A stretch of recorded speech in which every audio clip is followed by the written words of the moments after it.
Assalamualaikum warahmatullahi wabarakatuh. Kami dari kelompok 10 akan mempresentasikan tentang materi pandangan Islam tentang gender. Tapi sebelumnya izinkan kami memperkenalkan diri dulu.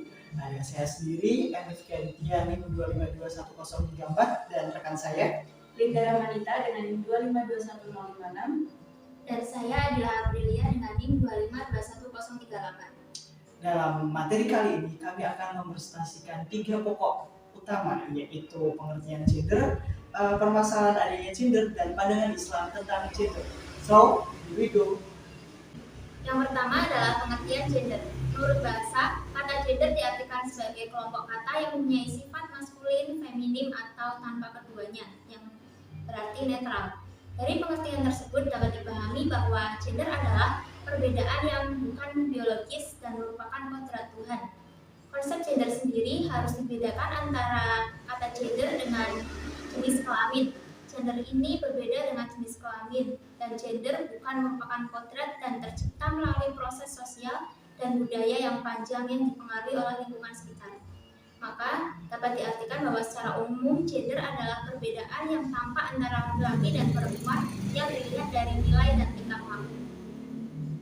Selanjutnya ialah permasalahan adanya gender. Gender sendiri sebenarnya bukan masalah. Yang menjadi masalah itu adalah persepsi dan perbedaan-perbedaan biologis antara laki-laki dan perempuan yang kemudian dalam masyarakat sehari-hari dipandang menjadi norma yang penting. Dan masalah pada gender ini seringkali dituntut kesetaraannya secara tidak proporsional. Dan persoalan gender lebih didominasi oleh perspektif perempuan, sementara dari perspektif pria sendiri belum begitu banyak dibahas. Dan dominan dari perspektif perempuan itu seringkali mengakibatkan jalan buntu dalam penyelesaian masalah gender. Dan akibatnya persoalan-persoalan dari gender itu dianggap berasal dari kaum laki-laki. Dan bias gender itu terjadi jika keliru atau satu pihak dirugikan, akibatnya mengalami ketidakadilan. Dan ketidakadilan di sini itu merupakan jika keliru satu jenis gender lebih baik keadaan, posisi, dan kedudukannya. Nah, selanjutnya saya akan menjelaskan tentang pandangan Islam mengenai gender. Dalam agama Islam, memandang gender itu memang hakikatnya berbeda, seperti yang diterangkan di Quran surat An-Nisa ayat 1 dan 35 yang menjelaskan tentang kodrat pria dan wanita itu hakikatnya berbeda. Seperti yang dijelaskan juga oleh Syekh Mahmud Saltut yang mengatakan bahwa tabiat kemanusiaan antara laki-laki dan perempuan itu memang berbeda, baik secara fisik, secara mental, rohani, dan jasmani, semuanya berbeda. Otomatis kewajibannya pun, haknya pun juga berbeda.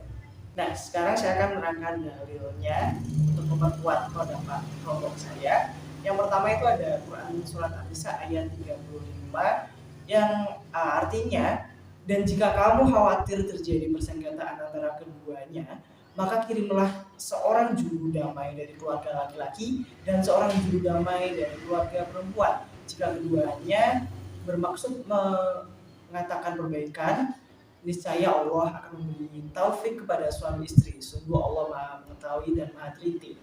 Lalu ada juga Quran surat An-Nisa ayat 1 yang artinya, hai sekalian manusia, bertakwalah kepada Tuhanmu yang telah menciptakan kamu dari nafs yang satu, dan darinya Allah menciptakan pasangan, dan keduanya Allah mengembangbiakan laki-laki dan perempuan yang banyak. Jadi di ayat ini sudah jelas diterangkan bahwa hakikatnya laki-laki dan perempuan itu beda, tapi diciptakan dari nafs yang satu, memiliki kewajiban dan hak yang berbeda, namun semuanya sama untuk menyembah Allah Subhanahu wa Ta'ala. Seperti yang sudah ada di dalil Quran surat Ali Imran ayat 195, ayat di atas mengisyaratkan perbedaan dan bahwa masing-masing memiliki keistimewaan. Walaupun demikian, ayat ini tidak menjelaskan apa keistimewaan dan perbedaan itu. Namun dapat dipastikan bahwa perbedaan yang ada tentu mengakibatkan fungsi utama dan harus mereka emban masing-masing. Di sisi lain, dapat pula dipastikan tidak ada perbedaan dalam tingkat kecerdasan dan kemampuan berpikir antara kedua jenis kelamin itu. Yang dalil selanjutnya ada pada Quran Surat An-Nisa ayat 34, terdapat pernyataan bahwa para lelaki, suami, adalah pemimpin para perempuan, istri. Namun kepemimpinan ini tidak boleh disalahgunakan sebagai kesewenang-wenangan karena dari satu sisi Al-Quran memerintahkan untuk tolong-menolong antara laki-laki dan perempuan, dan pada sisi lain Al-Quran memerintahkan pula agar suami dan istri hendaknya mendiskusikan dan memusyawarahkan persoalan mereka bersama. Demikian presentasi dari kami. Mohon maaf apabila ada kesalahan kata dan kekurangan. Terima kasih. Wassalamualaikum warahmatullahi wabarakatuh.